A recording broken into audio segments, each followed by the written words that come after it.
मनीष, मैं इस वीडियो पर बात करने वाला हूँ मासिक आकलन 2022-23 माह नवंबर कक्षा छठवीं विषय सामाजिक विज्ञान का उत्तर इस वीडियो पर बताने वाला हूँ। तो स्टूडेंट वीडियो को लाइक शेयर और यूट्यूब चैनल को सब्सक्राइब कर ले।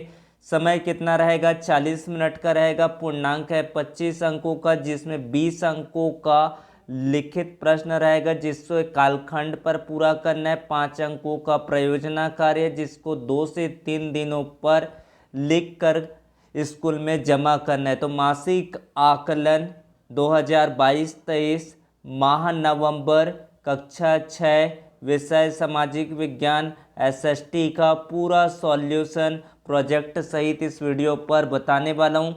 वीडियो को ज़्यादा से ज़्यादा लोगों तक शेयर करें, यूट्यूब चैनल को सब्सक्राइब कर ले। तो वीडियो को प्रारंभ करते हैं।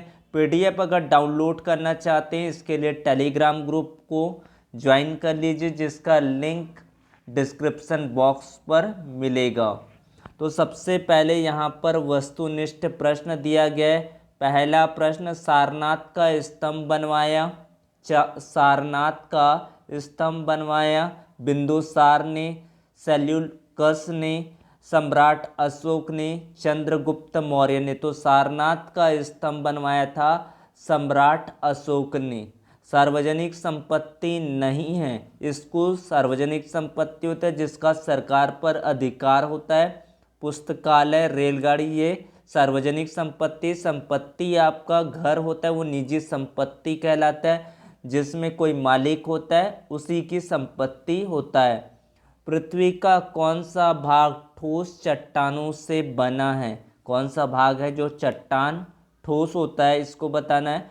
वायुमंडल, जलमंडल, थल मंडल या तारा? तो उत्तर क्या आ जाएगा इसका? थल मंडल। तो ये रहा आपके वस्तुनिष्ठ प्रश्नों के उत्तर। अब बात करते हैं अति लघु उत्तरीय प्रश्न क्रमांक 4। युद्ध न करने का संकल्प अशोक ने क्यों लिया? कोई 5 सार्वजनिक संपत्ति है, जैसे कि आपका स्कूल हो गया पहला, दूसरा आपकी रेलगाड़ी, उसके बाद हो गया आपका पार्क या बगीचा जिसको कहते हैं, उसके बाद आपका अस्पताल हो गया, अस्पताल हो गया, और भी आपके होते हैं स्कूल, रेलगाड़ी, पार्क, अस्पताल हो गया आपका हवाई अड्डा, हवाई अड्डा। तो ये 5 आपकी सार्वजनिक संपत्तियां। सड़क भी आपका आ जाएगा जो आपका सार्वजनिक संपत्ति होगा। पर्वतों में जनसंख्या कम, निवास क्यों होती है, इसको बताना है आपको। 2 अंक का प्रश्न है। लघु उत्तरीय प्रश्न, चंद्रगुप्त मौर्य ने किस प्रकार विशाल साम्राज्य की स्थापना की? 3 अंक का प्रश्न है। पृथ्वी को नीला ग्रह क्यों कहा जाता है? मोस्ट इम्पॉर्टेंट क्वेश्चन है ये आपके फाइनल एग्जाम के लिए भी। तो ये सारे क्वेश्चन को आपको तैयार भी करना है। पर्वत और पहाड़ में क्या अंतर होता है? ये 5 अंक का प्रश्न दिया गया। ये आपके टोटल 6 अंक के, और ये भी आपके 6 अंक के प्रश्न है। उसके बाद है आपका प्रोजेक्ट कार्य दिया गया। पृथ्वी के जयमंडल, जिसमें वायुमंडल हो गया, थल मंडल हो गया, जीवमंडल हो गया, ये सारी चीज़ आते हैं, उसको सचित्र आपको वर्णन करना है। तो आपको देखते हैं, अब उत्तर की शुरुआत कर लेते हैं इसकी, किस तरह से हमको लिखना है। सम्राट अशोक ने कलिंग पर हमला किया। सम्राट जो अशोक थे कलिंग पर हमला किया। युद्ध में कलिंग की हार हुई। अशोक विजयी हुआ, परंतु दोनों ही सेनाओं को भारी नुकसान हुआ। सम्राट अशोक ने कलिंग पर तो हमला कर दिया, कलिंग की हार हुई, अशोक की विजय हुई, परंतु दोनों जो सेनाएं थे उनको भारी नुकसान हुआ।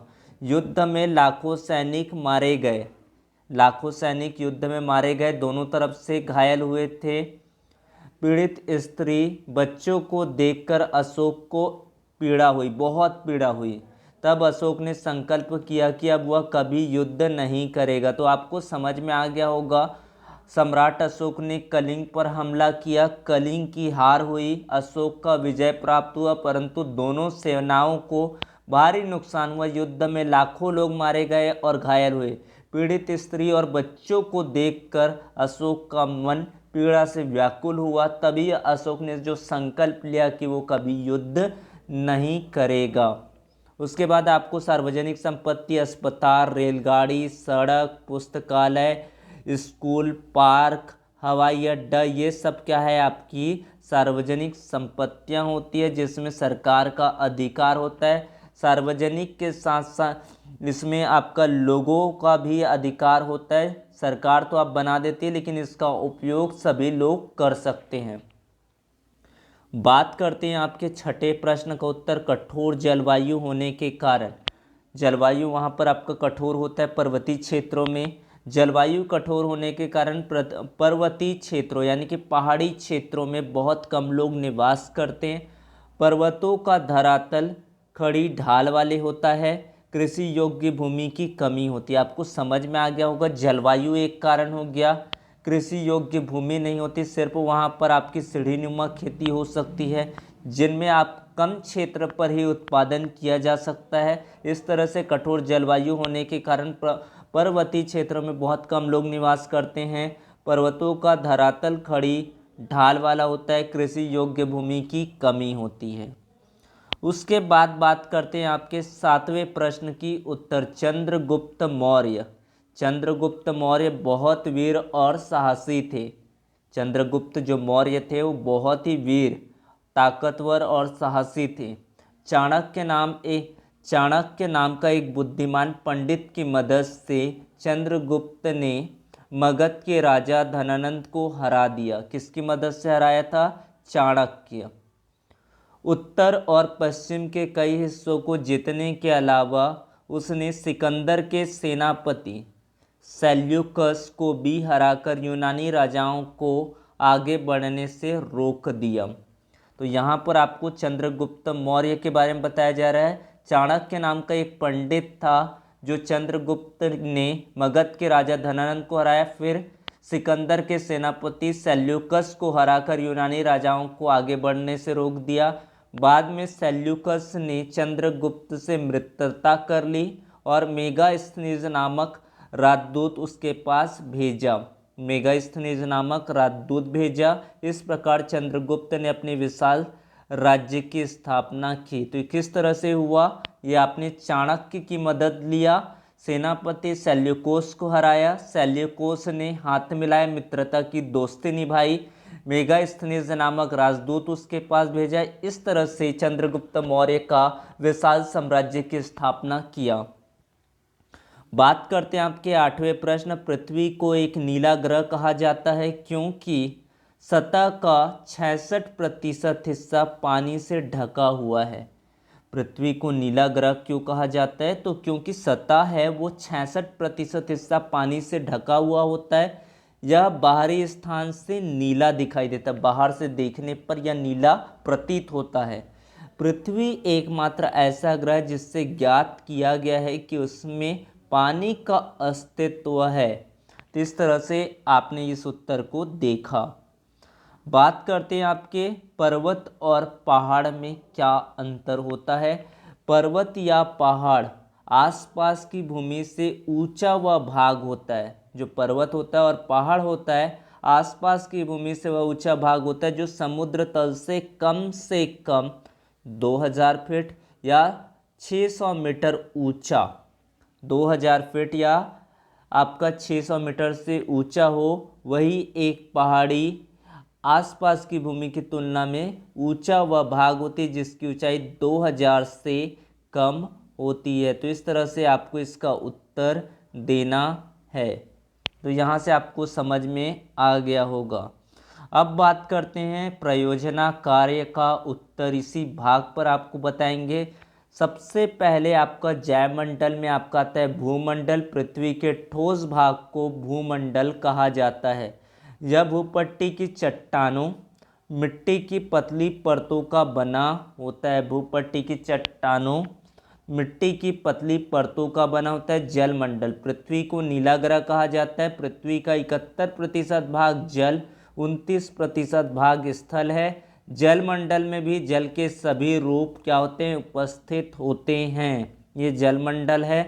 वायुमंडल हमारे पृथ्वी के चारों ओर गैसों का एक परत से घिरी हुई है। गैस की परत है, पृथ्वी के चारों ओर घिरा हुआ है, जिसे वायुमंडल एटमॉस्फेयर कहा जाता है। अब बात करते हैं आपके अगले मंडल की, तो जीवमंडल। तो जीवमंडल क्या होता है?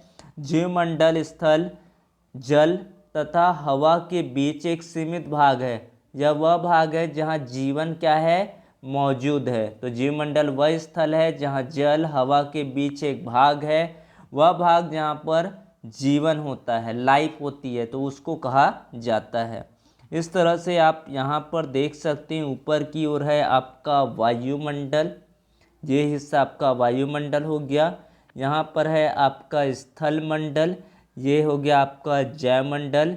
यहाँ पर देख रहे हैं कि जीव जंतु यहाँ पर निवास कर रहे हैं, इसको आपको कहते हैं जीवमंडल। यहाँ पर आप देख रहे हैं घर है, इस तरह से यहाँ पर आपको जयमंडल के चित्र को दर्शाना है। Thank you for watching, subscribe the channel. Thank you so much. Thank you.